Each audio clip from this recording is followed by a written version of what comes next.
king ruled the throne, but the prophet ruled the fire. While Israel bowed to idols and prophets of Baal danced in vain, one man, drenched in defiance and soaked in faith, stepped onto a mountain to prove once and for all who was God. This is the story of King Ahab and Elijah, and the competition between two gods. King Ahab was a wicked ruler of Israel, worse than all the other kings before him.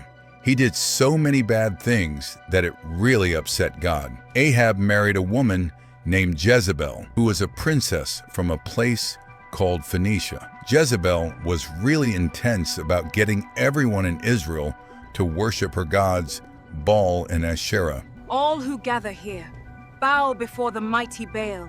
Bring forth your offerings and let us beseech his favor.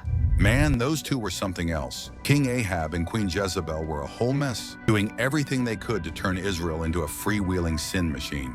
Because of Ahab and Jezebel, the whole country got caught up in worshiping idols instead of the true God.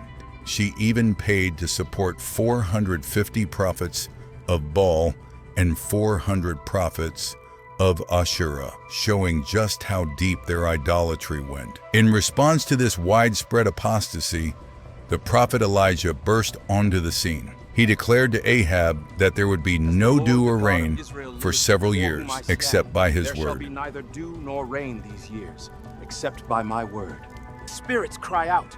Our lands will parch, our children will hunger. His words were not a prophecy, they were a declaration of war. The skies sealed, the rivers ran dry, and the land itself cried out in agony. For 3 long years, the power of Baal, the god of rain and fertility, would be tested against the might of a single man's faith. The stage is set for a drought that will change everything. After 3 years of a savage famine, God told Elijah to pull up on King Ahab. God was like, "Bet, I got you. I'll finally send the rain." When Elijah and Ahab came face to face, Ahab was heated. He was all up in Elijah's face, blaming him for the whole country being a mess and calling him the troublemaker. But Elijah wasn't shook. He clapped back hard, telling Ahab that he and his whole family were the real ones messing up because they ghosted God and were simping for a fake god named Baal. Then, Elijah dropped a wild challenge. He told Ahab to get everyone in Israel together, along with the 450 prophets of Baal and the 400 prophets of another fake god, Asherah. They were all gonna link up on Mount Carmel for an epic face-off. The mission was simple: settle it once and for all and find out who the real God was. Elijah laid it out straight. Here's the deal. You Baal boys go first, set up your sacrifice, but don't light it. Call on your God and see what he does. Then I'll do the same. We'll both call on our gods, and whichever one sends fire from heaven, that's the real MVP, the true God. Answer us with fire. Maybe your God is sleeping.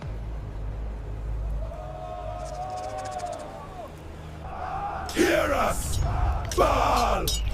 Answer us! Show your power! Send fire! Now this is where it gets real interesting. These prophets out here wilding, chanting, yelling, doing the most, and still nothing happens, crickets. But Elijah, he steps up, dead serious, drops a heavy warning, like y'all better recognize who you messing with. Then just to prove it ain't no magic trick, he soaks the whole altar, drenches it, before calling down that holy fire from Yahweh, no cap. Pour more water. Let there be no doubt. How long will you waver between two opinions? If the Lord is God, follow him. But if Baal is God, follow him. Now it's about to get real. Elijah's locked in, and with the power of Yah rolling with him, the miracle's about to pop off. He looks up to the heavens, and boom, the whole vibe shifts. All that doubt, all that idol worship, gone. Replaced by straight-up fear and jaw-dropping awe. Yah ain't just showing up, he's showing out. With the prophets of Baal laid out and the fire of Yah still smoking from the altar, Elijah turns and locks eyes with King Ahab. No fear, no games, just truth. Ahab, shook but silent, dips out, head low. The same king who rolled up proud is now humbled by the firepower of the Most High. Meanwhile, Elijah climbs higher up the mountain, drops to his knees, and starts praying hard. Ain't no cloud in sight, but Elijah knows faith don't wait for proof. And sure enough, a small cloud shows up, and then boom, the skies break open. Rain pours down like Yah's mercy on a dry and dying land. This wasn't just a weather forecast. It was a full-blown spiritual reset. Yo, if you've been straddling the fence like Israel was, make a choice today. Are you riding with the world's noise or with the God who answers by fire? Don't wait till it's too late to get real with the Most High. Let this story be your wake-up call. It's time to repent, recommit, and walk in power. Like this video, drop a comment if Yah has ever shown up in your life. And hit that subscribe button so you don't miss the next fiery message. We bring in truth with no sugarcoating. Just straight word and real talk. Yah is moving. Don't get left behind.